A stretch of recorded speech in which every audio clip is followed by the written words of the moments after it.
তো বন্ধুগণ, আমরা প্রায় শেষ করে ফেলেছি আমাদের যে প্রজেক্টটা। হ্যাঁ, আমরা হেডার সেকশন করেছি, তারপর আমরা ব্যানার সেকশন করেছি। হ্যাঁ, তো আপনারা স্লাইডারও বসাতে পারবেন এখানে যদি স্লাইডার দরকার পড়ে, যেমন যাবেন আপনারা বুটস্ট্র্যাপে যাবেন। আমি এগুলো রিমুভ করে দিচ্ছি। বুটস্ট্র্যাপে স্লাইডারও আছে। হ্যাঁ, আপনারা যখন যেটা দরকার লাগে এখান থেকে জাস্ট নিয়ে নেবেন আপনারা। হ্যাঁ, যেমন থাম্বনেল অপশন আছে, এই যে এরকম থাম্বনেল অপশন আপনারা ব্যবহার করতে পারবেন যখন আপনাদের দরকার লাগবে। তারপর পেজিনেশন, সাপোজ ধরুন আপনি এরকম পেজিনেশন দিবেন, জাস্ট কপি করে বসিয়ে দিবেন, অটো পেজিনেশন চলে আসবে। হ্যাঁ, আপনাদের যখন যেখানে দরকার হয় যেটা। হ্যাঁ, এখানে আপনারা এগুলো ঘেটে ঘুটে দেখবেন যে কোথায় কি আছে না আছে। হ্যাঁ, তো ঘেটে ঘুটে দেখবেন এখানে।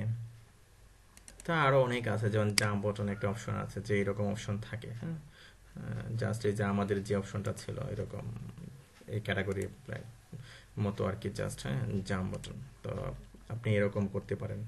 হ্যাঁ, তারপরে এই যে পেজ হেডার, হেডার সেকশনটা কিভাবে লিখবেন, কিভাবে করবেন, স্মল ছোট কিভাবে করে। হ্যাঁ, তো এগুলো আপনি দেখবেন। যেমন এখানে আরো অনেক কিছু আছে, নেবার ইম্পোর্ট টাইপ বাটন আছে, ড্রপ ডাউন, যে ক্লিক করে ড্রপ ডাউন হবে।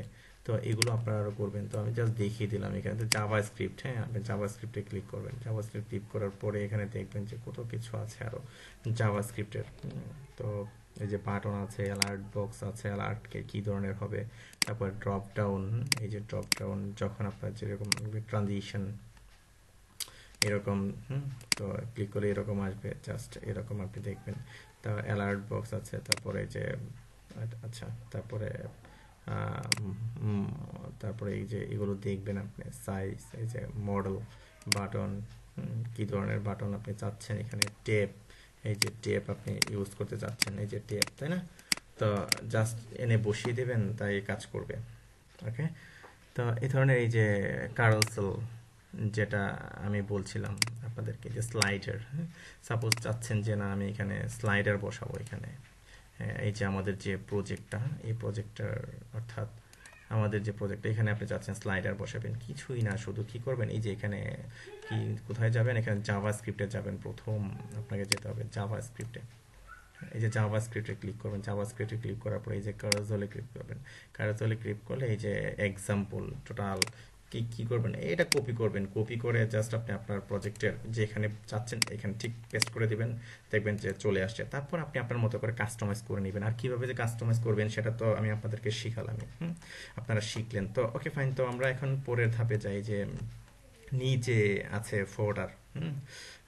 সাপোজ ফোল্ডার, এই যে ট্যাক্স আছে কিছু। হ্যাঁ, তো আমরা ট্যাক্সটাও নিয়ে নিব, কপি করলাম।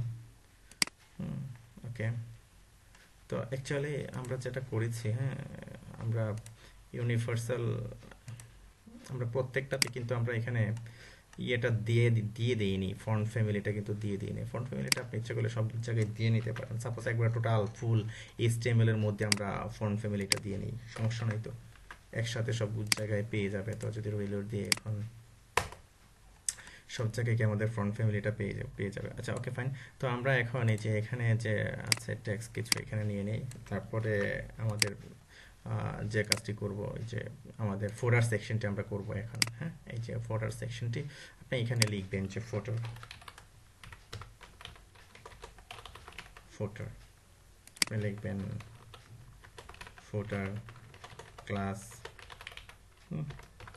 লিখবেন যে ফোটার সেকশন, ফোটার সেকশন। তো ফোটার সেকশনের মধ্যে আপনি কি করবেন, একটা অবশ্যই বোটস্ট্র্যাপের ক্লাসটা আগে নিয়ে নেবেন, কন্টেইনার, ডিপ ক্লাস, আপনি লিখবেন কন্টেইনার, কন্টেইনার। তো কন্টেইনারের মধ্যে আপনি পি নেবেন, পি ট্যাগের মধ্যে কিন্তু আপনি অবশ্যই এই ট্যাগসগুলো দিবেন। হ্যাঁ, পি ট্যাগের মধ্যে আপনি এই যে ট্যাগসগুলো দিয়ে নিলেন। তো অ্যাট দ্য রেট অফ আপনি এভাবে লিখবেন না, এটা স্পেশাল ক্যারেক্টার যেভাবে আনে। হ্যাঁ, শিপ ধরে এম্পারসেন্টে ক্লিক করবেন, তারপরে কপি কোলন, চলে আসছে। তো এখন আমরা আমাদের ইয়েগুলো নিয়ে নিই, এই যে ফটোর সেকশন নিয়েছিলাম না, এখানে ফোটার সেকশন নিলাম, তারপরে ফোটার সেকশন পি আছে একটা, সেটাও নিলাম, সেভ দিলাম। তো এখন এই যে ব্যাকগ্রাউন্ডটা আমাদের নিতে হবে। তো তারপরে পেয়ারিং আছে, এটার একটা বেশ ভালো পেয়ারিং আছে, তাই না? 35 পিক্সেলের মতো পেয়ারিং আছে। ওকে, সমস্যা নেই। আমরা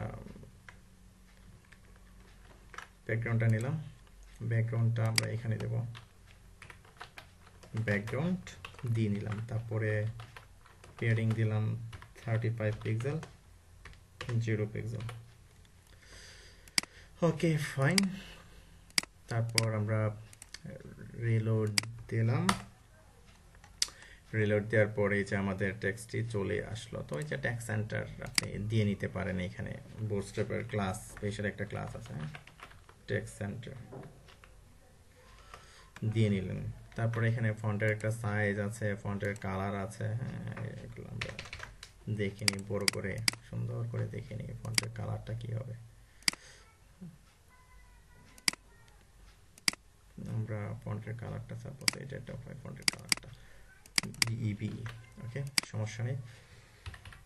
তারপরে ফন্টের সাইজ কি ধরনের হবে, 14 পিক্সেল, অনেক ছোট। তা এখানে রিলোড দিই, রিলোড দিয়ে আমরা এখানে করে ফেলি, এই যে কালার, এই যে চলে আসলো, ফন্ট সাইজ 14 পিক্সেল চলে আসলো, তাই না? দেখে আসি। ঠিক আছে, ঠিক আছে। তো এটা একটা প্যাডিং মার্জিন পেয়েছে উপরে নিচে। সাপোজ আমরা নিচের, যেমন দেখি নিচের মার্জিনটা আমরা হাইড করে দিই, মার্জিন বটম আমরা 0 করে দিই, এই যে নিচে নেমে গেল। অর্থাৎ P, এগুলোর ডিফল্ট কিছু প্যাডিং মার্জিন থাকে, হ্যাঁ এগুলো আপনি নিয়ে কাজ করবেন, হ্যাঁ আপনি অবশ্যই খেয়াল রাখবেন এগুলোর প্রতি, এই বিষয়গুলোর প্রতি। তো রিলোড দিলাম, তো রিলোড দেওয়ার পর পুরোপুরি ঠিকঠাকভাবে হয়ে গেল আমাদের প্রজেক্টটা। হ্যাঁ তো আপনারা দেখলেন যে কিভাবে আমি মেনুটা কপি করে নিয়ে আসছি, হ্যাঁ এই যে মেনুটা কপি করে নিয়ে আসছি, ন্যাপটা, তারপরে যে অংশটা কিভাবে করলাম, তারপরে এগুলো কিভাবে সাপোর্ট দিলাম ফন্ট অপশন থেকে। তো এটা এ পর্যন্ত ঠিক আছে। কালার ঠিক আছে। তো তারপরে যে অংশটা কিভাবে করলাম, তারপরে এই যে এগুলো আপনি কিভাবে করবেন, হ্যাঁ এভাবে কিভাবে এগুলো কিভাবে নিয়ে আসবেন, শর্ট কিভাবে করবেন, শর্টিং এন্ড ফিল্টারিং আমরা দেখলাম। তারপরে যে এখানে আমরা কিছু দেখলাম ব্যাকগ্রাউন্ডে কিভাবে আপনি আইকনগুলো বসাবেন, বসিয়ে আপনি যে কিভাবে আইকনগুলো দিবেন। তারপরে যে ফন্ডসামের কিছু আইকন আমরা নিয়ে আসলাম। তো বেশ ভালো কিছু শেখা হলো, হ্যাঁ আশা করি। তো যাই হোক, পরবর্তী পর্বে আমরা দেখব যে কিভাবে রেসপন্সিভ করবেন। এই যে রেসপন্সিভের কিছু বিষয় আছে, যেমন এগুলো আরো ছোট হয়ে যাবে, যেগুলো দুইটা একসাথে হয়ে যাবে এই ধরনের, বা সাপোজ আর কিছু বিষয় আছে আমরা এগুলো দেখব। যেমন এখানে আবার ঠিকঠাক ভাবে হচ্ছে, এগুলো বড় হয়ে গেল, অথবা চলে এরকম আমরা রাখতে পারি। তো ওকে ফাইন, পরবর্তী পর্বে আমরা এগুলো দেখব। তো আজকে এ পর্যন্তই, ধন্যবাদ।